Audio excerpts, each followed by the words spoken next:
Quite well, thank you. Okay, this is Paul Patrick, and Paul Patrick he lives at the complex with me, the Westward Ho, a little ways away. Yes, I do. And how long have you lived there, Paul? Going on 3 years now. 3 years? Yes. Okay, well, Paul, you may not recognize the name Paul Patrick, but his history is that he was one of the victims of the Phoenix serial killers that terrorized Phoenix and surrounding areas there in 1905 and 6, right? Right. I no longer like to be called a victim. I'm a survivor of the shooters. Oh, great. He's a survivor. That's the key word. It is, indeed. That is for you? Yes. Well, Paul, tell us a little bit about, so you were living on the west side when this Yes. happened, About 79th Avenue and Indian School. and you just went out late at night to go to the convenience store? Exactly. I had turned back because I knew they were out there, Oh, but yet I turned back around again, went back out. oh, and you were how far away from your apartment when you were hit? About 100 yards. 100 yards. Well, did you immediately decide that you'd been targeted by them? It was very epic. Oh my gosh. Well, I saw the case history that they've done on identification discovery called Wicked Attraction. Yes. And They did quite a good job. yes, and I think that's one of the best made one of theirs that I've seen. Of course, It'll be on again on the 2nd and 3rd. the second and third, Right. it shows the whole history of the Exactly. Phoenix, and these killers were, And it doesn't blink. and they were Dale Hausner And Sam Deaton. and Samuel Deaton. Dietman.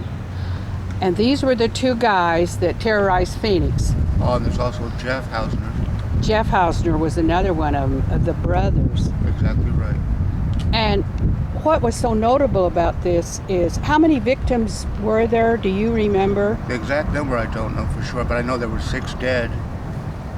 Oh, and he was one of the few, or maybe the only survivor, or was there another one? Oh, there were other survivors, but Not hit as bad, I don't think. my injuries probably were some amongst the most severe that survived. Oh. Well, what I thought was so striking about all this was the fact that, gosh, I lost my train of thought there. Thinking about all this and how it affected me when I saw you on that program talking with the chief of police, because the Tolleson chief of police and the Phoenix chief of police, and I think Mesa got involved too, because there was Yes. a shooting out there. Absolutely were. And Paul was interacting with all of these. But what I thought Police was through all this have been fantastic. the police. We should be proud of our police. Oh, Paul, I'm so glad to hear you say that, because I lived on the west side just like you did, and the police were our only source of help when the shooting started. Absolutely. And you experienced a lot of shooting around where They in were you. extremely professional. Oh, well, I think I was so amazed when they caught him as fast as they did, but that was due also to the citizens responding. Yes. The community stood up and fought back. And then Paul decided to attend the trial of these Every day. every day. And I thought that was so remarkable. Early in the trial, they read off the names and case numbers of all the people. I thought that was so cold, and that Oh. the real people seem to get lost in this. They stopped being living, breathing, warm human beings. They became a date and a number. I didn't think that was Oh, that was not really? appropriate. I wanted to be the face of the victims. Well, they started reporting in the paper, Paul Patrick is here.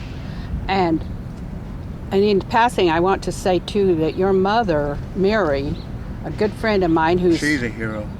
she has been Paul's caretaker and support. She keeps me going. Just fantastic. Yeah, the Beatles said it best. I get by with a little help from my friends. But what happened during the trial that really shocked everybody? Paul had a stroke. On the very last day. Oh, the last day the sentence was to be read. And what was it you said that it was a major stroke? You had 2 places in the brain that bled. That bled simultaneously. 2. And But here I am. And Mary, his mother, said that they came and told her that he probably had a few hours to live if they didn't do something very drastic. And what was this drastic thing they decided to do? They had to remove the top part of my skull to relieve the pressure. That is unbelievable. They just had to saw the whole top Like a hat, off. took it off. And how long did that piece of skull stay It was off off? until January. That was 10 months, right? Exactly right. 10 months. It just sat in some... And right before Christmas. Oh, and they put it back on. I came home for Christmas. And they stapled it when they put it back on, right? Yes, that was horrible. Oh, gosh. But But I endure, so for 10 months, you had to wear a helmet, or were supposed to wear a helmet everywhere I never did. to protect your brain. But I guess I'm not that smart. how this procedure obviously saved your life, Yes. but you still have some paralysis in one side, right? Down my left side. And you're now having to do the difficult rehab of trying to get some of that muscle back, right? They're fantastic. The team Oh, they are? have. The rehab people? Yeah, with Faith Jones and Carl, Oh. they are the top. And you go how often? Twice a week. Twice a week to do the rehabbing of your... My left side completely. Well, how's your spirits, Paul? Are you... The human spirit cannot be kept down. Oh, I think that's something. Well, I wanted to make this video because I think so many times the people who survive a violent killing, or Not just attempt survive, to kill, but thrive. yeah, are just forgotten.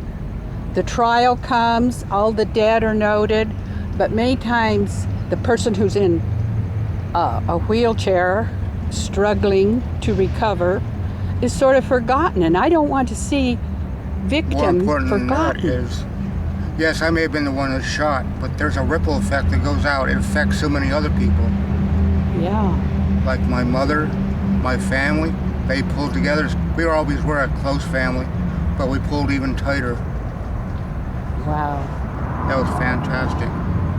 Well, I know your mother's really been a heroine. She's, I respect and admire her so much. As do I. She's becoming a very good friend. She's comforting to a lot of people besides you, Paul. That's the way she 'Cause is. She is always, her temper is always even. She doesn't ever lose her temper. She doesn't talk about people. She's just really a great person. But when it comes to her children, Oh. she fights like a lion.